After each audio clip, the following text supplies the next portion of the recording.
Welcome to Unruly 3, father of 3 unruly kids. I'm not really. So I needed to come up with a Mother's Day gift idea.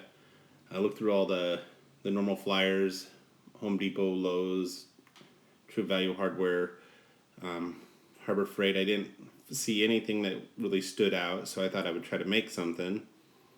So I got this wood down at the local lumber yard, and it had a ton of figure on it, this piece of walnut. And so now I'm just kind of taking it down. I wanted it to be pretty close to 3/4 inch. So I'm just going to run it through the planer here a little bit.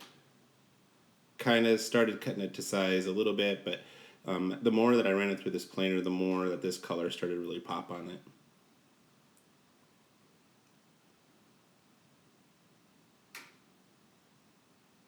And then has a ton of figure on it. And then finish cutting it to length. And then I take it over to the CNC machine. I have a little carve right machine, and you can kind of see here just starting to run some of it through a little bit. I didn't record a lot of this, but you get the idea when it's all the way done here. So here I have our last name Unruh, and then our family on the other side. And I sanded it pretty good here. Took a long time sanding it up through the grits. I used 80 grit to start, and then I went all the way up to, I want to say 220, and I stopped there. And then this is just pre-sanding, just getting rid of all the burrs and everything that's on it from after the CNC machine.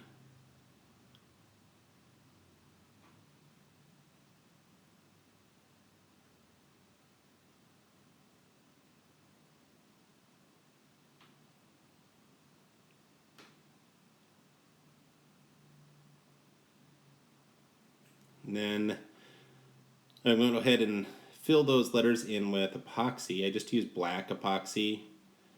I think it was called slate or something. I'm not sure, but it wasn't anything too special. But what I like to do is put it all in there. I want it to be a little bit underneath the wood so that when I sand it, it still has that smooth look to it. And then I just take a toothpick to it and I push all the way around, sometimes moving some from the other places if one was a little bit too full. And with that toothpick, I just try to get it everywhere, try to get rid of some bubbles, get it all into the edges. And then once I get it all the way where I want it, I take my heater to it, my flame, and it will pop all the bubbles. And I do that about every 10 minutes for about 30 minutes, then we'll keep those away. So here I'm cutting the slits in this for the bottom. So I just run it through, tap the table saw over the fence over a little bit, run them all through again, and check to see if it fits. Tap it over a tiny bit more, and then now they all fit. So,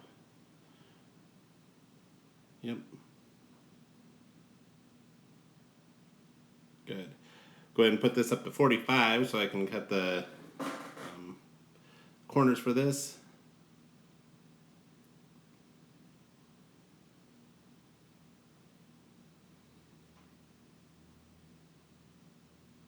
And then doing a test fitting.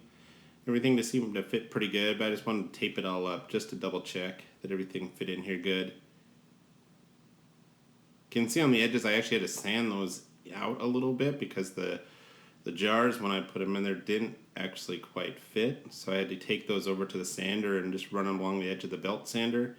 I didn't record that happening, so I wasn't sure it was going to work. And I thought, oh, if this doesn't work, I didn't want to waste the time recording it. But it ended up working really good. So I just used the belt sander on the corners. Then just lay down some tape here. I already put tape on everything here because I had already done my pre-sanding.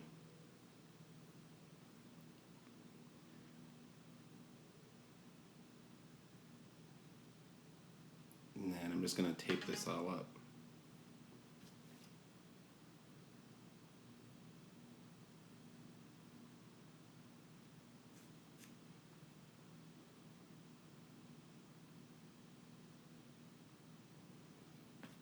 Then put some glue on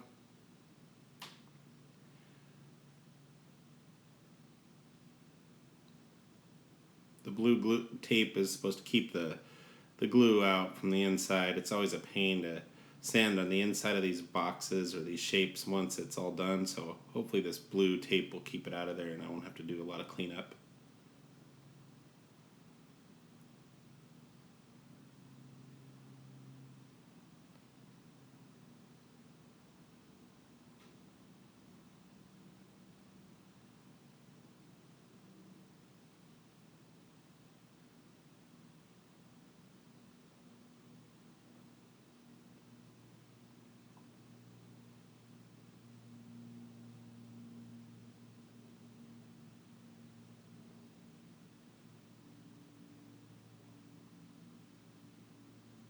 Alright, and I actually had pretty good miter joints on this one.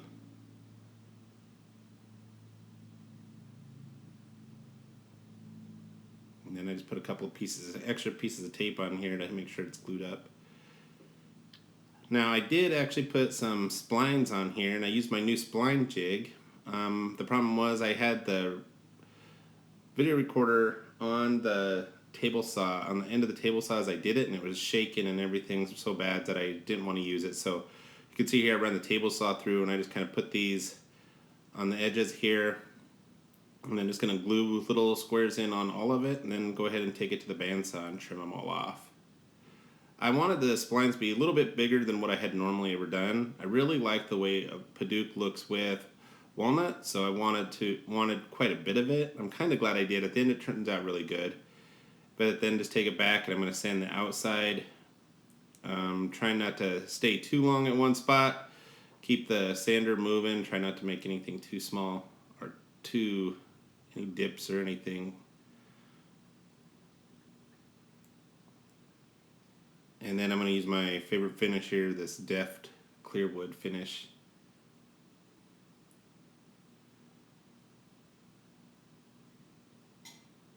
And so I think I did three full coats. And then went ahead and did so here I'm just doing just the top part. Kind of let that dry, and after that dried I went ahead and I flipped it over,